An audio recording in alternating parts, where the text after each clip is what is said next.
Pak Prabowo ini walaupun dapat persoalan yang sangat besar dari Jokowi harus menyicil utang 1.500 triliun per tahun. Per tahun? Per tahun. Tapi pangan stabil.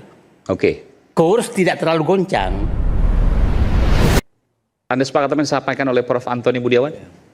Ya, ada sepakatnya, ada tidaknya juga. Begini, memang sekarang ini alhamdulillah harga tidak naik ya.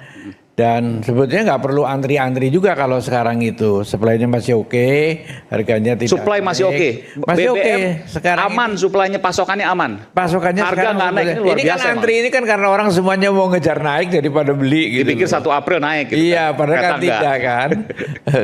Jadi sebetulnya masih. Tapi saya mau tanya dulu. Jadi pasokan BBM kan kalau Pak Fuad nih ya ordal lah, orang dalam gitu. Pasokan aman. Sekarang ini masih aman karena ada 2 kapal yang ditahan, tapi kan sudah dibicarakan sama Kemlu sama KBRI segala macam, udah lampu hijau udah jalan lah ya. Jadi itu mungkin tidak sampai kehabisan, kita udah jalan lagi. Berapa hari ke depan kalau saya tanya misalnya, kalau seandainya kapalnya udah lewat, udah bisa masuk nanti dikirim ke Indonesia, cadangan saya BBM kita berapa hari tidak tahu persisnya, tapi masih dalam kerangka aman sebelum sampai terjadi krisis itu sudah datang. Artinya beberapa puluh hari ke depan masih aman gitu ya. Apalagi nanti dimasukkan kapal tanker yang baru. Ya. Dan memang dalam hal krisis begini ada ya selalu ya namanya ekonomi itu, dan dalam ekonomi itu ada untung ada ruginya juga. Misalnya kalau krisis ya dari hasil tambang kemungkinan besar itu akan naik harganya. Hasil tambang? Iya, artinya tambang-tambang itu kemungkinan akan naik kayak batu bara. Karena pengganti dari BBM. Iya, akan naik juga. Kita kan juga eksportir batu bara, misalnya gitu kan. Jadi banyak lah nanti yang akan di nikel segala macam itu akan diuntungin juga kita gitu. Oh, karena Indonesia produsen dari tambang-tambang tadi. Tembaga segala macam itu kan kemungkinan juga terkompensasi gitu loh. Ya memang. Jadi kita ini supaya yang lain paham. Terkompensasi maksudnya BBM naik, tapi tambang kita, hasil dalam negeri kita juga naik kok. Jadi ya udah samalah impas. Ya secara ekonomi ya, bukan kepada orang perorangan gitu ya. Secara ekonomi itu masih oke sebetulnya. Sampai sekarang ya. Situasinya oke. Dan kenapa harga juga bisa bertahan sekarang ini? Karena bukan karena faktor ya, kita tahu ya kalau soal tarif impor Amerika itu udah lewat, udah dikubur itu ya kan, udah nggak penting lagi itu. Tapi soal harga kalau belum brandnya itu kan masih sekitar 100 berapa sekarang gitu. Pokoknya kalau belum menyentuh sampai. Kita berikan paham untuk Bung Boni. Terima kasih Bung Boni. Silakan. Ya silakan Bung Boni. Silakan. Itu masih ada penyangganya lah dari APBN itu kan biasanya. Minyak nggak masalah. Masih banyak sampai sekarang masih belum masalah. Pertanyaannya tadi industri turunan dari hidrokarbon tadi, minyak, misalnya plastik dan seterusnya. Nah, packaging, kemasan dan seterusnya, makanan, minuman. Ya, kita belum tahu. Teorinya betul yang dibilang Pak ini, tapi jangan lupa perusahaan itu memikirkan kelangsungan hidupnya kan.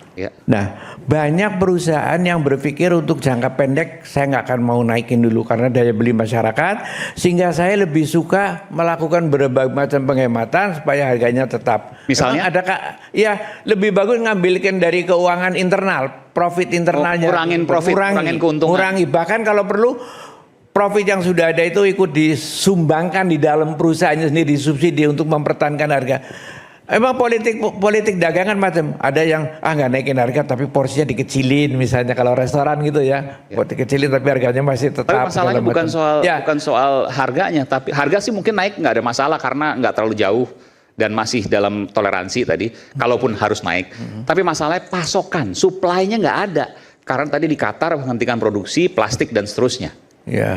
Ya kalau memang supply-nya nggak ada itu sih sudah sesuatu yang given, tapi belum tentu kenaikan. Kalau supply nggak ada mungkin nggak ada barangnya, sudah nggak dinaikin, bisa nggak diproduksi. PHK karena harus menghentikan mesin produksi. Iya itu betul, itu akan terjadi. Tapi itu kan kalau memang sudah terjadi seperti itu tuh sekarang kan belum kejadian, itu kan masih hipotesa. kalau nanti sampai gitu kemungkinannya bisa begitu ya kan. Tapi kan belum kejadian sampai sekarang ini belum kejadian. Dan Pak Fuad nggak melihat itu akan terjadi? Saya belum begitu khawatir karena ini asumsinya adalah bahwa perang juga akan berakhir. Asumsinya ya. Kalau perang berakhir mungkin sebelum itu semuanya terjadi bisa diatasi. Ya kalau perangnya terus berlanjutan ya memang akan menjadi problem internasional. Sudah jadi problem nasional, internasional semuanya akan terkena ya.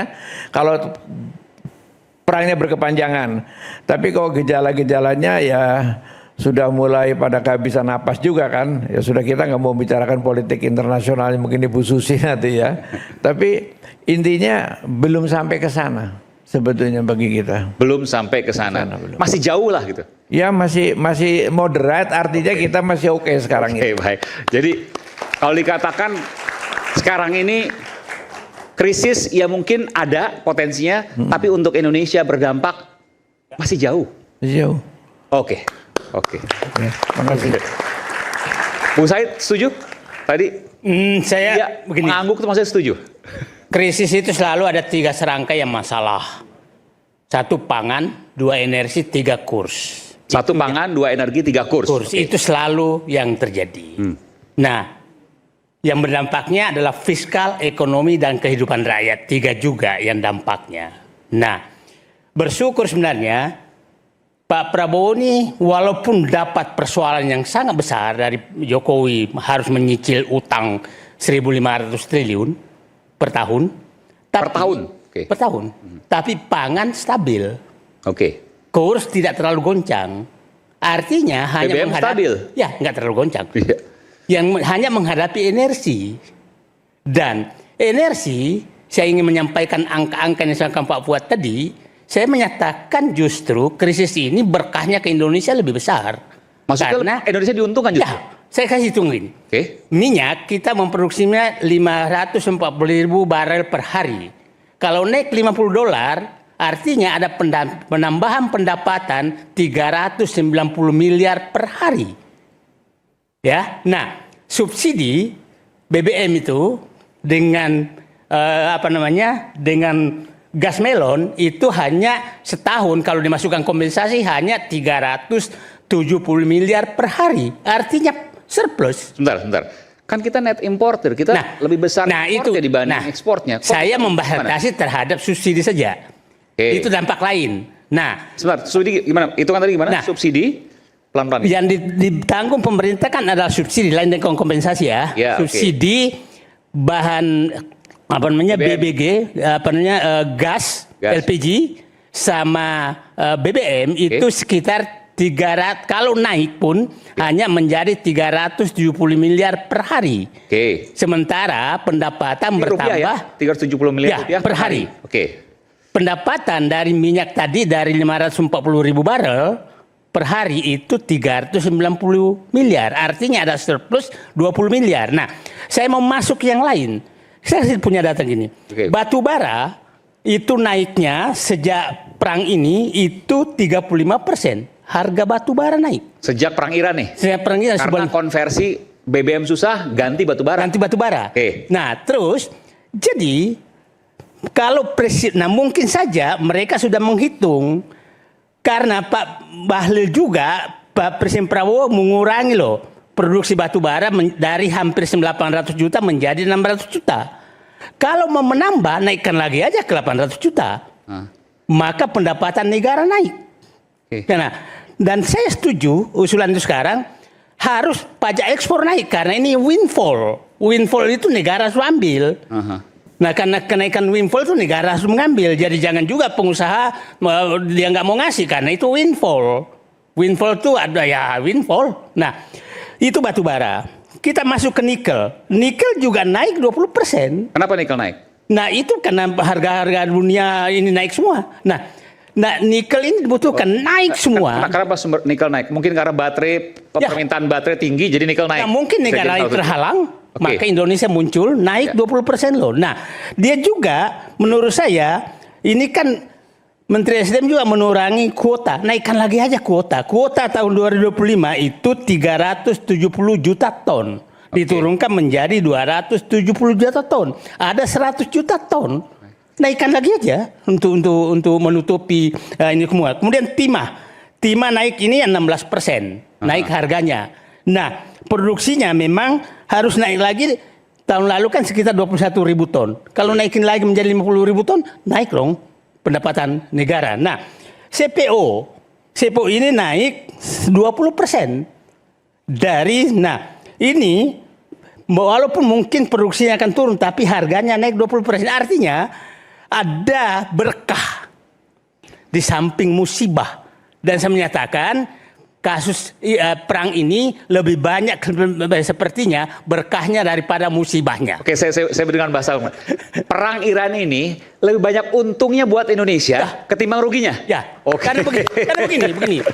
Ekonomi kita itu ekonomi sumber daya alam, bukan ekonomi sumber bagi daya alam. Rusia juga banyak untungnya loh. Kenapa Rusia? Lah, untungnya Rusia ya banyak lah yang Dari mana? Ural, Pak, minyak Ural. Iya. Minyak apa? Ada. Tembaga belum disinggung. didudukin, Nanti tembaga belum, emas belum, naik semua. Minyak Ural Rusia itu meningkat tajam. Minyak ya, Ural itu Pak apa? Fuad ya.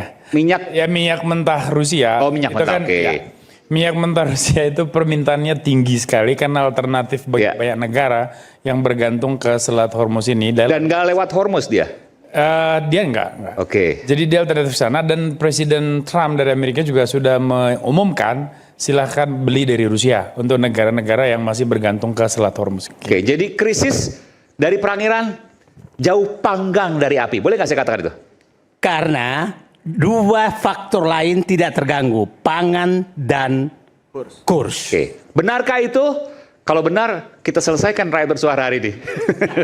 Nanti saya tanya ke Bung Iksan Indonesia. Kita kembali saat lagi tetap bersama kami di Rakyat Bersuara. Stay updated. Info terkini masih banyak. Jangan lupa subscribe, like, dan share YouTube official OKZone. Dan selengkapnya ada di okezone.com.